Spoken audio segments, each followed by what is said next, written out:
Continuando con este especial, toca hablar de uno de los animales más veloces del planeta, y no es el guepardo.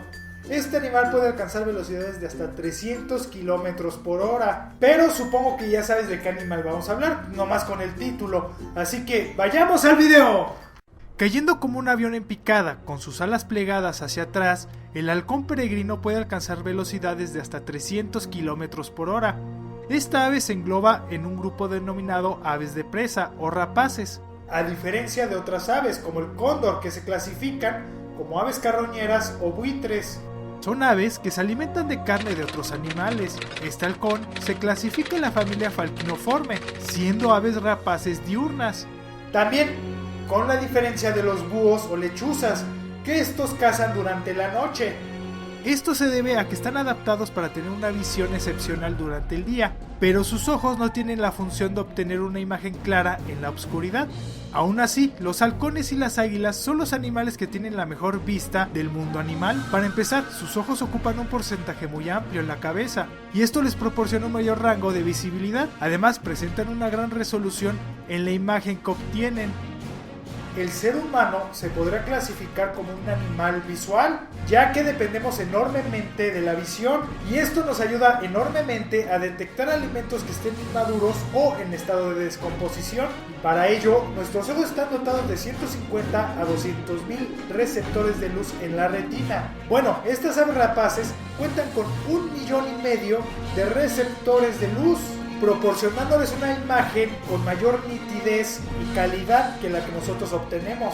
Esto les ayuda a identificar presas a una distancia de kilómetros. Existe una diferencia significativa entre los halcones y las águilas. La más fácil sería su tamaño, pero el tamaño entre estas especies de estos grupos varía mucho, por lo que sería muy fácil confundirlas.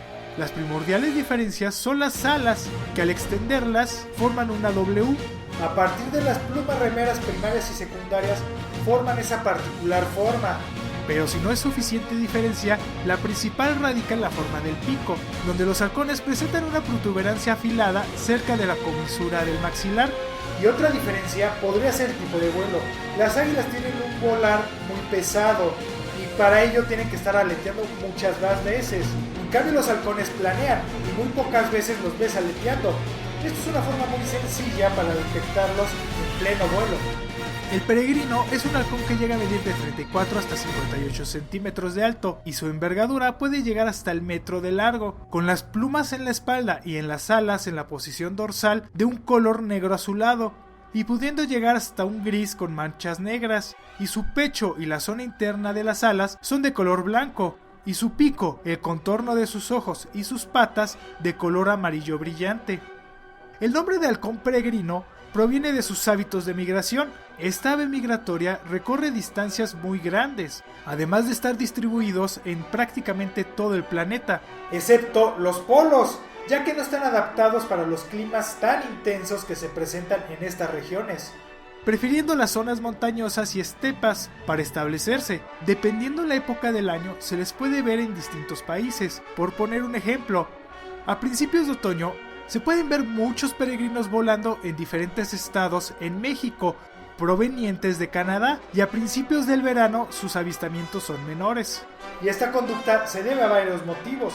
El principal es por la migración de otras aves que sirven de presas para estos halcones. Por poner un ejemplo, en México estos halcones migran a este país porque siguen la migración de los gansos canadienses a este país debido al invierno, y con ellos viene una gran parvada de halcones peregrinos.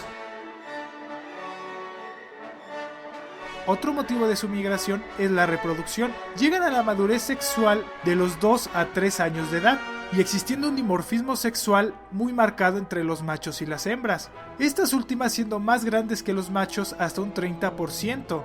Si nunca has visto uno, se te hará muy difícil diferenciar entre las hembras y los machos, pero ya con el tiempo el ojo se agudiza y es más fácil identificarlos. Tienen un ritual de cortejo muy vistoso, el cual consiste que en pleno vuelo realicen acrobacias aéreas, espirales precisas y vuelos siguiendo la figura de 8, mientras el macho intenta pasar una presa mientras todavía están en el aire. Para poder hacerlo, la hembra vuela al revés, para así recibir la comida de las garras del macho. Si consiguen esto, serán parejas de por vida, siendo monógamos. Y aparte, siempre regresan al mismo nido. Para hacer su nido, se predilectan por peñascos, árboles altos con hendiduras, e inclusive las antenas o cornisas de los edificios. Siendo animales muy celosos con su territorio, que puede llegar hasta 1 kilómetro a la redonda, y no permitiendo a ninguna otra familia alimentarse en este. Esto lo hace para garantizar la presencia de suministros, tanto para los padres como para las crías. La ovoposición ocurre en los meses de febrero a marzo, en el hemisferio norte, y en el sur de julio a agosto, poniendo de 2 hasta 4 huevos, que son incubados durante 31 días, principalmente por la hembra, mientras el macho consigue comida tanto para él como para su pareja. Y aunque sean depredadores, también son presa de otros animales, sobre todo en la época de cría. Los cuervos intentan robarse los huevos para comérselos. Algunas águilas llegan a cazar a los padres mientras estos están cazando, y algunos felinos, como el lince, los acosan en sus nidos. Pero se dice que el máximo depredador de esta especie es el búho real, esto en América, que dan caza tanto a los padres como a los huevos y a los neonatos, llegando a cazarlos en la noche cuando están más indefensos. Sobre todo mientras los polluelos se empluman, que dura de 42 a 46 días, y son dependientes hasta los 2 meses de edad. Cuando estos pequeños comienzan a emprender el vuelo, ambos padres comienzan a enseñarles a cazar presas, donde uno se encarga de espantar a la presa y el otro va tras ella. Como en la película de Jurassic Park con los Velociraptors. Pero aún así no creo que puedan abrir una puerta, o al menos eso espero. Cuando no se encuentran criando, la pareja permanece junta y tomando la misma estrategia para cazar, donde uno espanta y el otro ataca. Esto lo realizan en el día y en los crepúsculos, pero en las ciudades y en las migraciones, las persecuciones las pueden realizar durante la noche. En las ciudades porque la iluminación que producen estas les es suficientemente de ayuda para poder verlas durante la noche.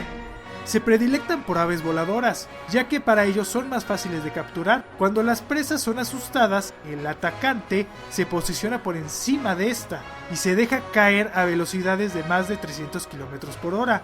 Sí, tal vez no sea corriendo, y recibe un poco de ayuda de la gravedad y la aerodinámica. Pero este es el motivo que lo hace el vertebrado más rápido del mundo y uno de los animales más veloces. Se disputa este título con el escarabajo tigre y el Paratarsotomus macropalpis, debido al tamaño de los antes mencionados. Cuando descienden a estas velocidades, el peregrino golpea a su presa tan fuerte que los pulmones de esta se pueden estallar por la presión generada y ocasionando que esta muera solamente por el impacto, pero si no es suficiente lo sujetan con sus garras, mientras estas están atontadas o inconscientes. Pero también el impacto y la presión que se genera podría matar al halcón, por lo que están adaptados para recibir tal golpe con las patas, y cuentan con pequeños tubérculos óseos en las fosas nasales para regular el aire y puedan respirar mientras descienden, y una membrana en el ojo llamada nictitante, que lo protege, lo limpia y mantiene una visión igualitaria. También cazan animales terrestres, pero no lo hacen a la misma velocidad por el peligro de estamparse en el suelo, pero siguen utilizando el mismo método de espantar y otro atrapa. Son animales que llegan a vivir en promedio 15 años, y expertos reconocen de 17 a 19 subespecies de este falcónido. Sobre todo se divide por la región donde ésta habita. La relación del halcón peregrino con el ser humano data de más de 300 años, la cual dio origen a la cetrería, que se inició en Asia Central y se utilizaba para localizar presas y estos las capturaran. Durante la Segunda Guerra Mundial se utilizó este animal para interceptar a las palomas mensajeras, que se utilizaban para mandar mensajes importantes. Cosa que pueden ver en el video de la paloma. En la actualidad se utiliza para espantar aves en los aeropuertos y reducir el riesgo de impacto de estas contra los aviones, mejorando la seguridad del tráfico aéreo. También como sistema alternativo de control biológico en la agricultura, disminuyendo el número de otras especies de aves y roedores que dañan los cultivos o transmiten enfermedades al ganado.